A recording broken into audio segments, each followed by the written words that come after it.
उत्तर प्रदेश में शहरों के नाम बदलने की कवायद एक बार फिर चर्चा में है। अब अलीगढ़ का नाम बदलकर हरिगढ़ किए जाने की मांग ने फिर से जोर पकड़ा है। इस मामले में शासन ने जरूरी दस्तावेज और प्रस्ताव से जुड़े रिकॉर्ड मांगे हैं। नाम परिवर्तन की मांग को लेकर शासन स्तर पर प्रक्रिया आगे बढ़ती नजर आ रही है। यानी अब इस प्रस्ताव से जुड़े पुराने रिकॉर्ड, स्थानीय निकाय के प्रस्ताव और अन्य जरूरी दस्तावेजों की जांच की जाएगी। अलीगढ़ का नाम बदलने की मांग कोई नई नहीं है। समय समय पर स्थानीय स्तर पर अलीगढ़ का नाम हरिगढ़ किए जाने की मांग उठती रही है। अब शासन की ओर से दस्तावेज मांगे जाने के बाद इस मांग को लेकर एक बार फिर उम्मीदें बढ़ गई हैं। उत्तर प्रदेश सरकार ने शासन से जरूरी दस्तावेज मांगे हैं, जिनमें प्रस्ताव से जुड़े रिकॉर्ड्स, स्थानीय निकाय के दस्तावेज, ऐतिहासिक संदर्भ और नाम परिवर्तन से जुड़े जरूरी अभिलेख शामिल हैं। समर्थकों का तर्क है कि शहर का पुराना और ऐतिहासिक नाम हरिगढ़ रहा है और इसी नाम को फिर से स्थापित किया जाना चाहिए। वहीं नाम बदलने के मुद्दे को लेकर राजनीतिक बहस भी तेज होती रही है। एक तरफ बीजेपी नेताओं ने नाम बदलने के फैसले को सही करार दिया है, वहीं दूसरी ओर समाजवादी पार्टी ने विकास पर ध्यान देने की बात कही है। होना ही चाहिए, क्यों नहीं होना चाहिए? हरिगढ़ एकदम होना चाहिए। सनातन संस्कृति, सनातन धर्म और सनातन प्रेमियों का यह देश है।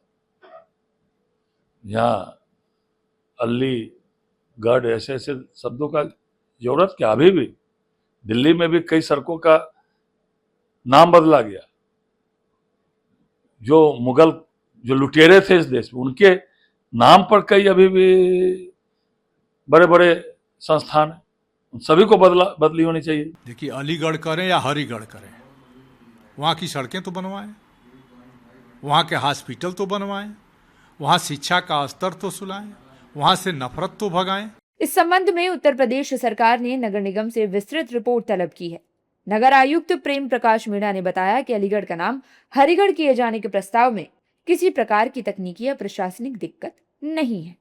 देखिए, शासन ने नगर निगम के साथ साथ अन्य जो प्रशासनिक विभाग हैं उनसे एक रिपोर्ट तलब की है कि क्या अलीगढ़ का नाम हरिगढ़ बेसिकली बदलाव करने में किसी तरह की कोई समस्या है, तो उसका तथ्यात्मक रिपोर्ट जांच के बाद नगर निगम अलीगढ़ की तरफ से भेजी जाएगी। देखिए, इसमें हम लोग जांच करवा रहे हैं कि सदन में कई बार इस मुद्दे को उठाया गया है और सदन में जो बेसिकली कार्रवाई रही है उनको निकाला जा रहा है। किस तरह का प्रस्ताव बेसिकली इसमें रखा गया था, किस तरह का इसमें अगर किसी ने आपत्ति जताई है उसको रखा गया था, उन सबको संकलित करके शासन को एक तथ्यात्मक रिपोर्ट भेजी जाएगी। बता दें कि शासन के निर्देश के बाद नगर निगम प्रशासन पुराने प्रस्तावों, दर्ज आपत्तियों और अब तक हुई प्रशासनिक कार्रवाई से जुड़े सभी दस्तावेज जुटाने में लग गया है।